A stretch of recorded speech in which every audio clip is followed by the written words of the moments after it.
review show. This movie this time is Rocky Horror Picture Show. As always, I'm Daniel Seymour here with my father and co-host Jerry Seymour. Hello, Dad. Hello, Dan. I think this is the first time we both saw the entirety of this movie. I know you said went to go see it a few times, but never actually finished it for various reasons. And I think I've seen clips of it over the years, but I've never actually watched it. Yes, yes, I've went with it, and the people that went with it uh, usually brought stuff along, and they acted sort of like the people in the cast did, and they brought things along like squirt guns and confetti, and uh, some of them dressed up uh, as the lead character does. Well, actually, all the characters do at one point in the movie. Yeah. And yeah, We should make mention we saw this at the drive-in again, so I don't really think I didn't see anybody dressed up. Did you? no, I did not. Though I am pretty sure I did smell weed out of one of the cars, but uh, I think that's about to be expected at the drive-in in general anymore. Yeah. Yes, the but the the movie, of course, when I lived in Cleveland back in the '70s, was showing about every weekend at the one of the art theaters, and it was, one of the most showing movies I think around. At that time, that and another movie called The King of Hearts was being shown at the art theaters, usually Friday or Saturday night, and it's still being done today. Yeah, I think it's shown like once a month at the Capitol or whatever in Cleveland. Yes, and at Cedar Lee. I don't know. Yeah, that in the room. Uh, Yeah. um, both of which are events. So, like I said, I don't know if how much since we went to go see it at a drive-in, we got the full experience of the Rocky Horror Picture Show, but we at least got, I think, the full experience of the movie. Yes. And I should also note it that if you Google Rocky Picture Show, they will tell you that there's something like 10 or 11 essential items that you bring to the movie, which includes playing cards, toast, uh, football rattle, toilet paper, uh, rubber gloves, water pistols, and newspapers, and almost everything that goes along with the movie, Hmm. such as, and it has become, and it actually, in the history of it, that's what first started everything, was when it was being shown in New York City. A group of people started coming to the movie and acting like the people in the movies. There are several cast members in the movie that just look on. That's And mhm. you know, Yeah, that's cool. Uh, so I guess we should somewhat give our impressions of it. I actually, and you know this, but I don't think the other people do. I'm not the biggest musical fan. There's a lot of musicals I like and can tolerate. I shouldn't say tolerate, but like a lot. But I don't know how much I can watch them. And I was kind of worried since it was going to be two musicals we saw that night. The other being, what's it? Little Shop of Horrors. Just blanking on it. Um, I really like this movie. I like the soundtrack a lot, and I like the art direction. the soundtracks was mostly from '70s or '70 type movie rock and roll. Yeah, and I thought it was all fairly good. Yes. I like I said, I've obviously heard some of the songs before. I don't know if I've ever heard a whole song, but I knew some of them. Like I obviously knew like the Time Warp and the whatever one the lip sing at the beginning of the show I've heard before. Uh, but yeah, I thought it was. really actually well done. Mhm. Um, And the the movie has sort of its own ambiance about it. It's sort of like, and I see why people came to the movie and started acting it out. It's sort of like you're looking on through a window at this movie, and you're sort of a voyeurist.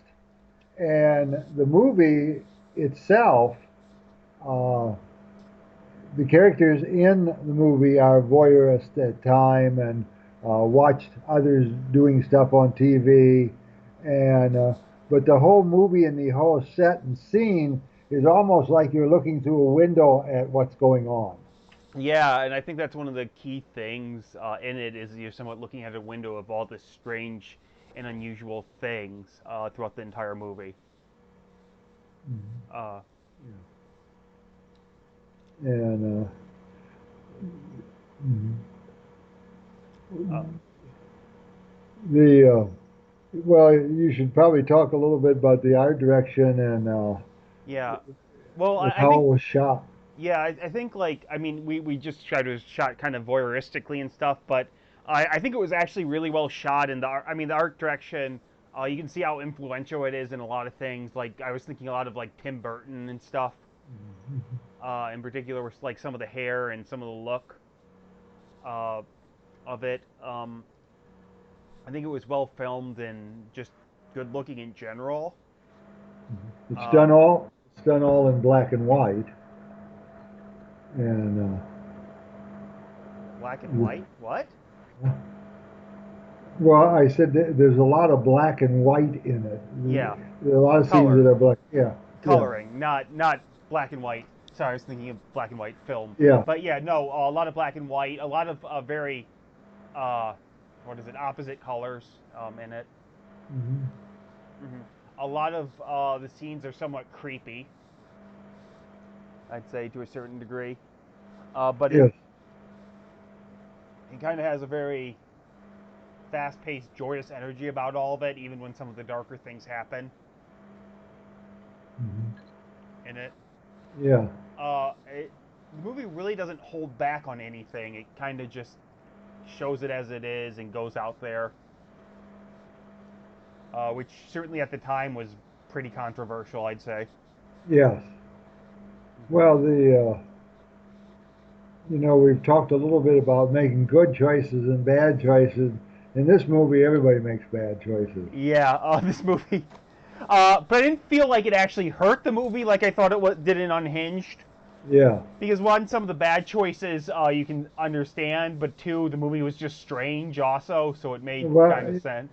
and they're sort of made in Duress, jest. Yeah. yeah. I Well, mean, like uh, there's a degree of winking at the camera throughout the entire film. yes. And you have the sign on the house that Oh yeah, eh, you have one of my favorite lines I've heard in a long time of "We should go back. We just passed to the castle. We passed back there or something, something absurd like that." Uh, Early on, after they blow their tire, mhm. yeah, that sign that just looks like it was spray painted the day before, about 5 minutes before they did the movie. Yeah. Uh, um, And yeah, go ahead. no, I was thinking the sign on when they crawl through the fence or when they go through the fence, Yeah. the sign said, enter at your own risk. Hmm. And the and it's all, as I said, they're strange. Uh, the main individuals ask the two people who come back to strip, and they do. Yeah. They don't make any statement about it. I mean, it's sort of like it's something that would be normal. Yeah. That's. Hmm. I guess it And is normal by the end of the movie, but yeah, that's yeah. not saying much because of how strange and bizarre the movie is as a whole. And I still think it's pretty strange and bizarre today to a lot of aspects of it. Oh yes. Hmm. Well, I think somewhat it came at the right time. Yeah. It's when the society was really transvestite were coming out of the closet, Yeah. and it certainly the fact that it has lived so long, I think, has a lot to do to the with the LBGT community in that this is one of the early ones that they keep pulling forward with them. Yeah. Well, I think it's very much a celebration of that community. Yes. It doesn't really condemn. I guess like Tim Curry, the main guy, Dr. Frankenstein or Stein, I don't know how they, I forget how they pronounce it, in it, is the villain of the movie, but he's not, but it's not like, he's not a villain, he's a villain because he's crazy, Yes. uh, and doing a bunch of terrible things, and not because he's the way he is.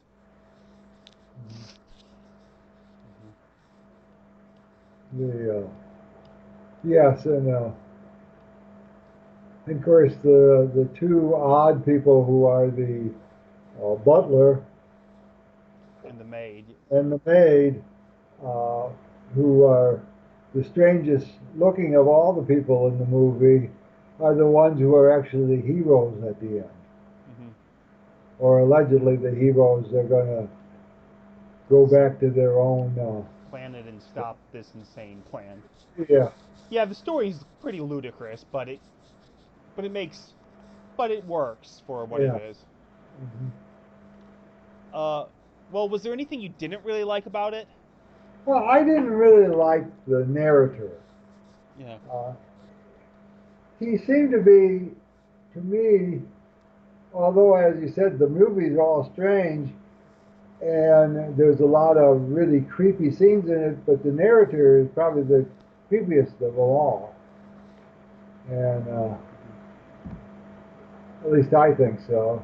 And he comes in and goes out, and really, I don't think adds anything to the story. Hmm. Yeah, I kind of agree with that. He doesn't do too much. He's just kind of there to talk a bit and say some things. I feel like it wouldn't change the movie much if he was gone. Mm-hmm. I thought at the end it kind of dragged a bit too. I don't know if I just uh, again I have a bizarre tolerance for musicals or songs weren't as good. I just thought it dragged a little.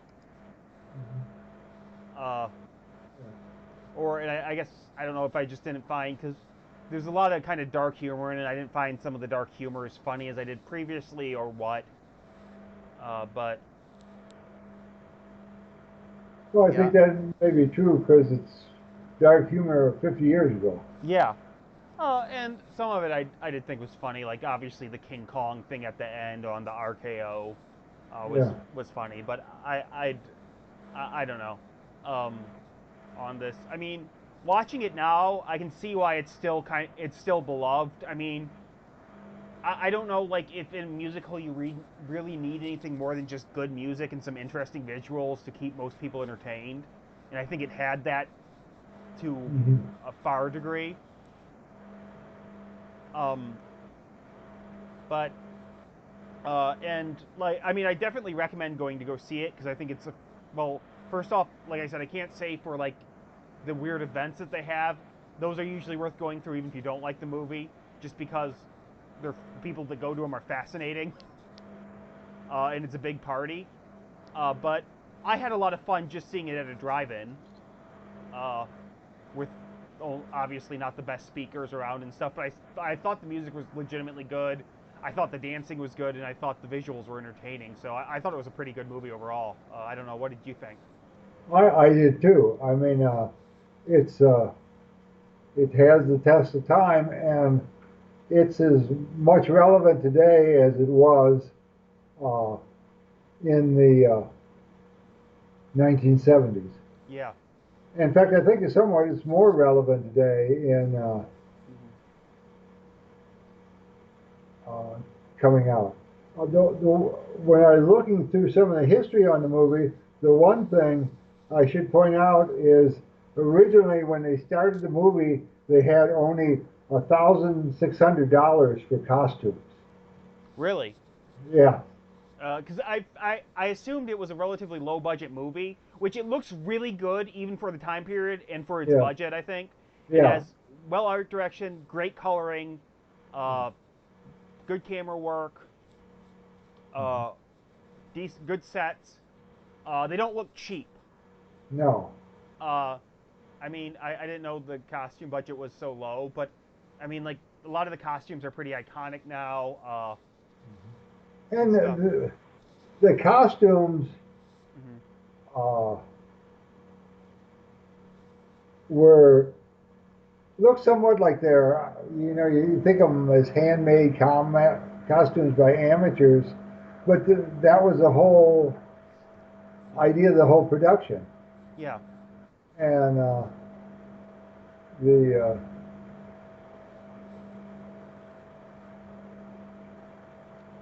Yeah, and I get that. I think, like I said, I thought the movie looked actually really good.